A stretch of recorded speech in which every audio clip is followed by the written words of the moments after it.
უკრაინამ დაგეგმა მოსკოვის აეროპორტებზე AI-ის მიერ მართული დრონების მასობრივი შეტევა. აი ეს არის სათაური. თუ რისკზე საუბრობთ, ძნელია წარმოიდგინო უფრო დიდი და სარწმუნო რისკი. და მაინც ეს ამბავი კიდევ უფრო საინტერესო ხდება.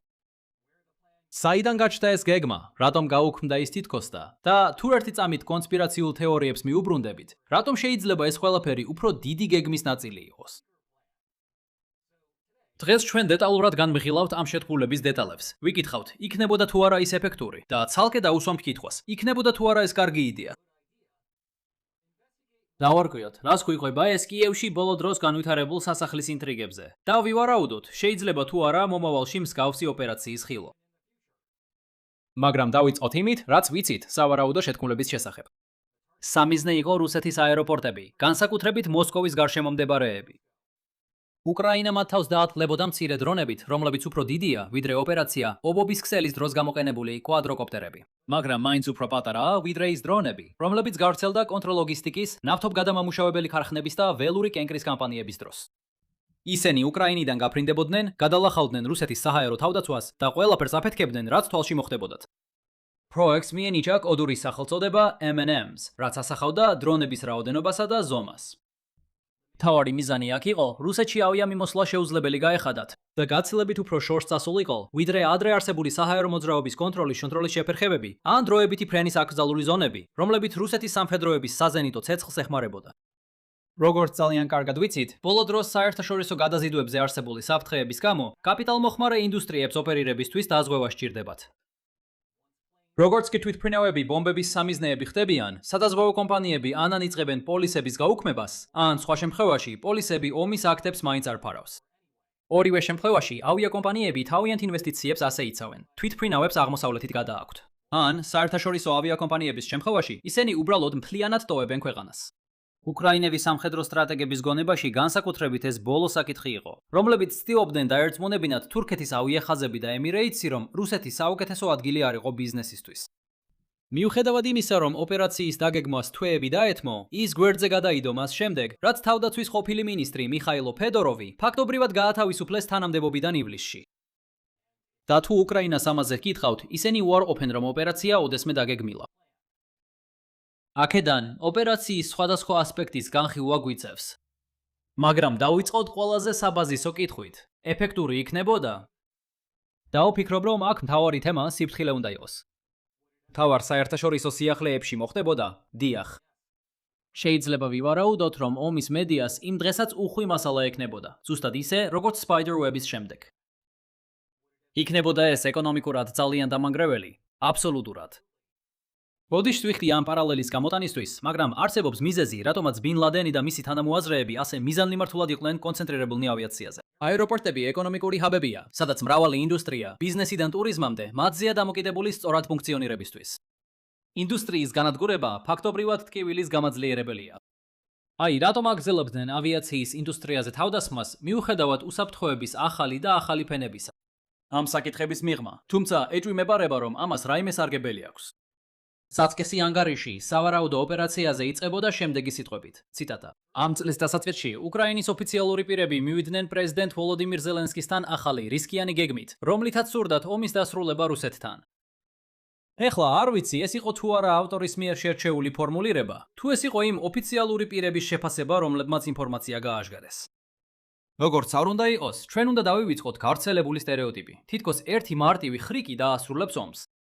თუ გეგმა რეალურად არ ანადგურებს მოწინააღმდეგის სამხედრო ძალას, ან არ ჩამოაშორებს ძალაუფლებას მოწინააღმდეგის რეჟიმის ხელმძღვანელობას და არ უზრუნველყოფს, რომ შემდეგი ლიდერი, რომელიც ხელისუფლებაში მოვა, ჯარს გაიწვევს, ეს ასე არ მუშაობს. ოპერაციები ბერკეტს ქმნის. ისინი ცვლიან ძალთა ბალანსს მხარეებს შორის და ცვლიან მოლოდინს თუ რა ფასის გადახდა მოუწევთ გაგრძელებისთვის.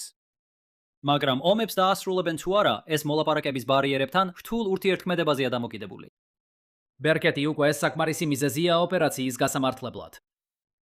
მოდით ოპერაციის გამჟღავნებაზე აქ შევჩერდეთ, რადგან მხოლოდ ესეც საკმარისია იმის საჩვენებლად, რამდენად მნიშვნელოვანია. მიუხედავად ამისა, ვფიქრობ, უნდა გქონდეს რეალისტური მოლოდინები იმის შესახებ, რას გამოიწვევს ეს, როგორც ბერკეტის, ასევე მოლაპარაკებების სირთულის თვალსაზრისით. თეორიის მიხედვით, აეროპორტების მოშლა გააღიზიანებდა ქვეყნის ოლიგარქებს, რომლებიც შემდეგ პუტინს მიმართავდნენ და აიძულებდნენ ომის გაგრძელება ხელახლა შეეფასებინა. კარგი, იყოს ასე. ეს გააღიზიანებს ოლიგარქებს. აეროპორტები, განსაკუთრებით რუსეთში, უმეტესად მაღალ ფენას ემსახურება. მაგრამ ისე არ არის. თითქოს მაღალი ფენა თავიდანვე აღფრთოვანებული იყო ამ ომით. თვით ჩემთან ერთად. ეს შეჭრა არის სიმდიდრის გადანაწილება ოლიგარქებიდან რუსეთის მუშათა კლასზე, პუტინის ამაოების პროექტის განხორციელების მიზნით. და შეიძლება აქამდე ეთანხმებოდნენ ამას, მაგრამ აქ ზვარს გავავლებთ.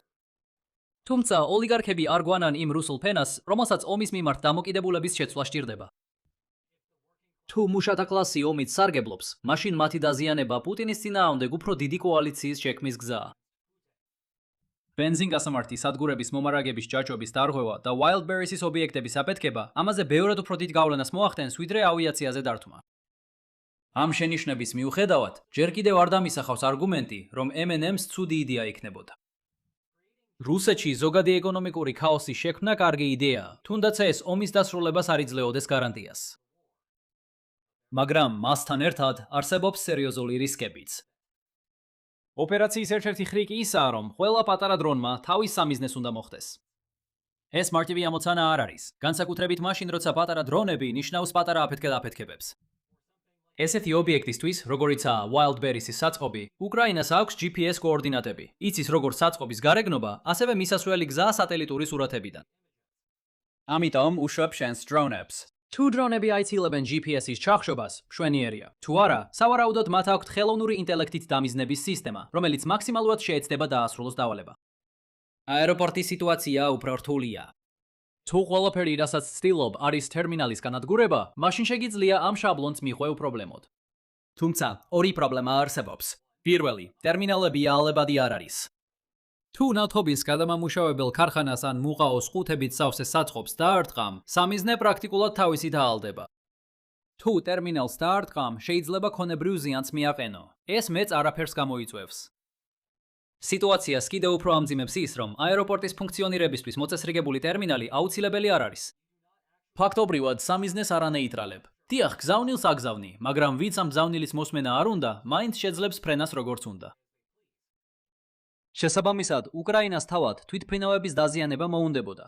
რუსეთი ამ პრობლემას ვერ მოაგვარებს უბრალოდ მეტი თვითმფრინავის შემოყვანით, რადგან ეს დააზარალებს სადაზღვევო მხარეს, სავარაუდოდ უფრო მეტად, ვიდრე უბრალოდ ტერმინალის დაბომბვა. თუმცა, თვითმფრინავების მიზანში ამოღება ახალ სირთულეს ქმნის, რადგან ისინი სტატიკური GPS კოორდინატები არ არიან. ამ შემთხვევაში გამოსავალია ავტონომიური ხელოვნური ინტელექტით დამიზნების გამოყენება. ხელოვნური ინტელექტის სისტემებმა იციან, როგორ გამოიყურება თვითმფრინავები. ამიტომ, როგორც კი ისინი აეროპორტში მივლენ, იწყებენ სამიზნეების ძებნას და შესაბამისად ფეთქდებიან. აქ კი ვაწყდებით ამ სტრატეგიის მეორე მთავარ პრობლემას. ესენი სამოქალაქო აეროპორტებია, შესაბამისად იქ სამოქალაქო პირები მოძრაობენ. დართვა ტერმინალზე სავარაუდოდ გამოიწვევს სამოქალაქო მსხვერპლს, თუმცა ისინი ალბათ ცოტანი იქნებიან, რადგან შენობა აიღებს აფეთქების ძირითად ძალას. თვითმფრინავები სხვა საკითხია. ისინი ბეტონისგან არ არის დამზადებული და სავსეა რეაქტიული საწვავით. თუ დაარტყამთ ისეთ თვითმფრინავს, რომელიც სავსეა მგზავრებით, ყველა ვერ შეძლებს ამ ვიწრო სივრციდან გადარჩენას. ამ რისკის გასათვალისწინებლად შეიძლება დააკვირდეთ კონკრეტულ თვითმფრინავს და შეამოწმოთ, არის თუ არა მგზავრები ბორტზე, ან უბრალოდ დგას ცარიელ ბაქანზე. ეს ჩვენთვის, ადამიანებისთვის, საკმაოდ მარტივი ამოცანაა, მაგრამ ამ ეტაპზე უკრაინა სამიზნის განადგურების შესახებ გადაწყვეტილებების მისაღებად ავტონომიურ სისტემებს დაეხტნობა. ეს არის რაღაც, რაც ამ მასშტაბით ომში ჯერ არ მომხდარა. აქ გვერდითი კომენტარის სახით აღნიშნავ და ამას ვიდეოს ბოლოსაც არაპირდაპირ დაუბრუნდებით, როცა განვიხილავთ შესაძლებლობას, რომ უკრაინამ საბოლოოდ ეს ოპერაცია მაინც განახორციელოს. ამ პრობლემის ყველაზე მარტივი გადაწყვეტაა, რომ Starlink-მა დრონებთან კომუნიკაცია დაამყაროს. ეს უზრუნველყოფს, რომ ადამიანი მთელი დარტყმის ციკლის განმავლობაში კონტროლში იყოს. როგორც იცით, ელონ მასკი წინააღმდეგია, რომ Starlink ამ ფორმით ომში მონაწილეობდეს. ამიტომ, როგორც ჩანს, ეს ამჟამად არ არის შესაძლებელი. მაგრამ წარმოიდგინეთ, რომ უკრაინა მაინც გააკეთებს ამას. მაშინ მიიღებდით სიტუაციას, სადაც ყველა მხარე დაეთანხმებოდა, რომ მთელი პროცესის ადამიანური ზედამხედველობა უკეთესია. ან, სულ მცირე, ვფიქრობ, რომ კიევი, კრემლი და მასკი ურჩევნიათ ნახონ ცარიელი თვითმფრინავების განადგურება, ვიდრე ადამიანებით სავსე თვითმფრინავების. მაგრამ თუ მასკი ან წესს მკაცრად და ურყევად დაიცავს, შესაძლოა მართლაც ვიხილოთ, როგორ მიიღებს ამ გადაწყვეტილებას ხელოვნური ინტელექტი. თუმცა ეს ამჟამინდელი გეგმა არ არის. ანგარიშის მიხედვით ზელენსკიმ გამოხატა შეშფოთება ოპერაციის განხორციელებასთან დაკავშირებით სამოქალაქო პირების რისკების გამო. გასაგებად რომ თქვათ, უკრაინა მაჩვენა მზადყოფნა. საფრთხე შეუქმნა სამოქალაქო პირებს, როდესაც სამიზნის ღირებულება საკმარისად მაღალია. სწორედ ამიტომ გრძელდება Wildberries დარქმები. ეს შემთხვევა განსხვავებულია წარმატების, სარგებლიანობისა და საფრთხეში მყოფი სამოქალაქო პირების რაოდენობის თვალსაზრისით. ასევე, ეს საკმაოდ სერიოზული რისკია, როცა კრემლი ახალ მობილიზაციაზე გადასასვლელად საბაბს ეძებს. თუ ნებას მომცემთ, კიდევ ერთ პარალელს გავავლებ 11 სექტემბერთან. ერთ-ერთი მიზეზი, რის გამოც ბინ ლადენის ხვებს არ მოეწონათ, იყო ის, რომ თავდასხმებმა 102 სხვადასხვა ქვეყნიდან 372 არაამერიკელი იმსხვერპლა. ნიშნულოვანია, რომ მათ შორის იყო ერთი რუსი და ერთი უკრაინელი. უბრალოდ რომ თქვათ, თუ აეროპორტში ხალხის მოკვლას დაიწყებ, ძალიან რთულია მსხვერპლი მხოლოდ რუსებით შემოიფარგლოს.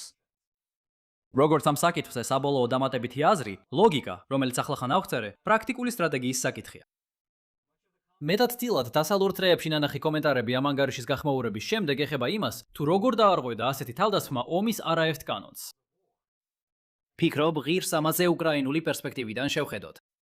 ქვეყანა უკვე იმ ეტაპს გასცდა, როცა აინტერესებდა, რას ფიქრობს ამ სიტუაციაზე დასავლელი იურისტი, რომელიც იურიდიულ სპილოს ძლის კოშკში ზის. უკრაინის შიგნით სამოქალაქო ფრენები წლებია აღარ არის და მათი ზოგიერთი აეროპორტი ასე გამოიყურება. თუ ოპერაცია საერთო ჯამში დადებითი შედეგის მომტანი იქნებოდა, უკრაინა ამას გააკეთებდა. პრაქტიკულმა პრობლემებმა შეაჩერა უკრაინა ამ სტრატეგიისგან, სულ მცირე ამ ეტაპზე. გავაგრძელოთ. მე ვფიქრობ, რომ ეს ანგარიში შესაძლოა ახალ ნათელს მოვფენს კიევში ივლისში განვითარებულ სასახლის ინტრიგებს. ვერ ვიხსენებ ვიღაცას, ვიზეთ საზოგადოებრივი აზრი ასე სწრაფად შეიცვალა. როგორც ეს ნახეთ ყოფილი თავდაცვის მინისტრის მიხაილო ფედოროვის შემთხვევაში. გასაკვირი არ არის, როგორ გახდა ის პოპულარული. ეს კაცი აშკარად არასტანდარტული აზროვნების ოსტატია. თუ ის უკრაინის ხელმძღვანელი იქნებოდა, ამ არცე საინტერესო კონტენტი არასდროს გამომელეოდა. უბრალოდ დაფიქრდი ამ ყველაფერზე. სამხრეთის ლოგისტიკური დარტყმები ყირიმის დასასუსტებლად. ქულათა სისტემა, რომელიც უფრო მეტ აღჭურვილობას აძლევს იმ უკრაინულ დანაყოფებს, რომლებიც მაღალი ღირებულების სამიზნეებს ანადგურებენ. ალბათ Wildberries დარტყმები. და ახლა ეს ოპერაცია გარდა იმისა, კარგი იდეა იქნებოდა თუ არა. როცა ზელენსკიმ ფაქტობრივად გაათავისუფლა იგი, როგორც უკრაინაში საზოგადოებრივი აზრი, ისე დასავლელი კომენტატორები აღშფოთდნენ. ამ თვალსაზრისით, ზელენსკიმ მიიღო აბსურდული გადაწყვეტილება. მხარი დაეჭირა ძველი საბჭოთა სტრატეგიებისთვის სირსკის ხელმძღვანელობით და ფიოდოროვის გათავისუფლება ქვეყანაში კორუმპირებული ოლიგარქიის დაცვას ემსახურებოდა. შეიძლება გახსოვთ ჩემი კომენტარი ამ თემაზე, როცა ეს ყველაფერი ხდებოდა. ჩვენ ვერ ვიგებდით ყველა პირად დინამიკას ატყდებოდა და პოლიტიკურად ხელსაყრელი იყო ბრალის დაკისრება იმ ადამიანისთვის, ვინც ითხოვდა მეტი კაცის გაგზავნას წინა ხაზზე. თუმცა ჩვენ როგორც გარეშე პირები ამ კომპრომისებს სრულად ვერ ვიაზრებთ და ეს იყო გონივრული მოსაზრება, რომ უკრაინას ნამდვილად სჭირდება ადამიანური რესურსის პრიორიტეტიზაცია წინა ხაზზე. ამასობაში ფიოდოროვმა ზელენსკის წაუყენა უსარგებლო ულტიმატუმი: ან მას გაეშვა, ან სირსკი. მოცემული სიტუაციის აღწერიდან ადვილი გასაგებია, რატომ გაათავისუფლებდა ზელენსკი ფიოდოროვს. არასტანდარტულ აზროვნებაში გამორჩეულია, დიახ. კარგია პოლიტიკური გათვლების გაკეთებაში, არა ისე ძალიან. ამ თემის გასაგრძელებლად გადავიდეთ გასულ კვირაზე. ფიოდოროვმა თავისი პოლიტიკური სვლა გააკეთა და უკრაინას მოუწოდა ჩაეტარებინა არჩევნები უკრაინის კონსტიტუციის საწინააღმდეგოდ. აქ საზოგადოებრივი განწყობა მის მიმართ ერთ წამში შემოტრიალდა. ფიოდოროვმა სიტუაცია საკუთარ თავზე გადაიყვანა. ფაქტობრივად ზელენსკის პრეზიდენტობას ეწინააღმდეგებოდა, თუმცა ამას პირდაპირ არ ამბობდა.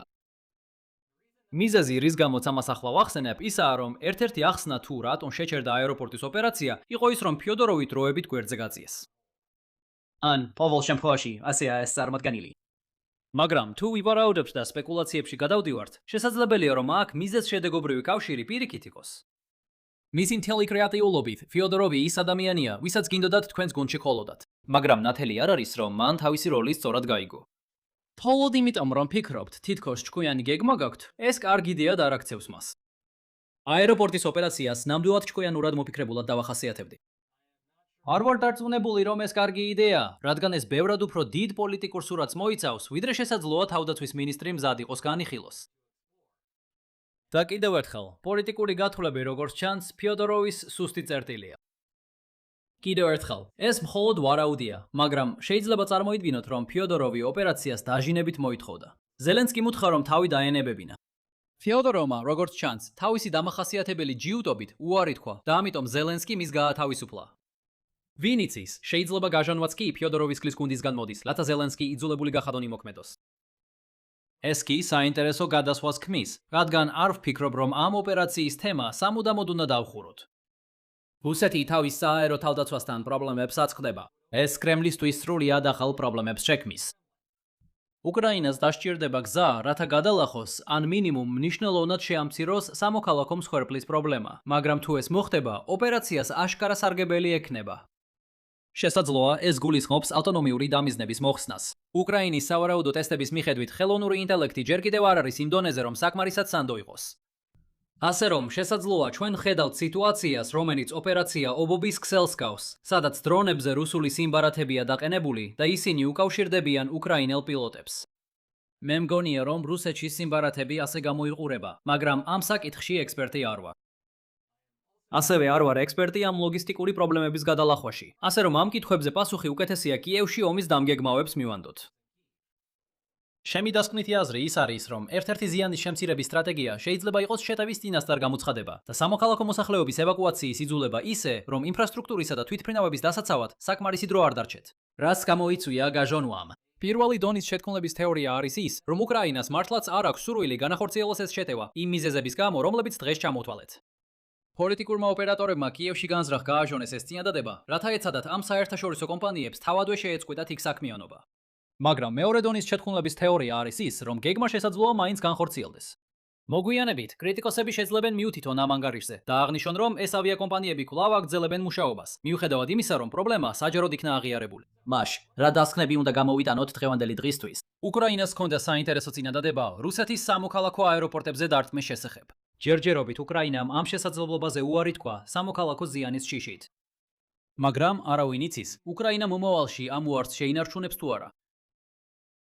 ამასობაში მომავლის საპირისპირო წარსულია და ეს ორი შესანიშნავი წიგნი აღწერს იმ წარსულ ეტაპებს, თუ როგორ დაიწყო ეს ომი. მეტი ინფორმაციისთვის იხილეთ ვიდეოს აღწერა. თუ მოგეწონათ დღევანდელ ვიდეო, გთხოვთ მოიწონეთ, გააზიარეთ და გამოიწერეთ არხი და ხვალ ისე ვნახავთ. იყავით კარგად.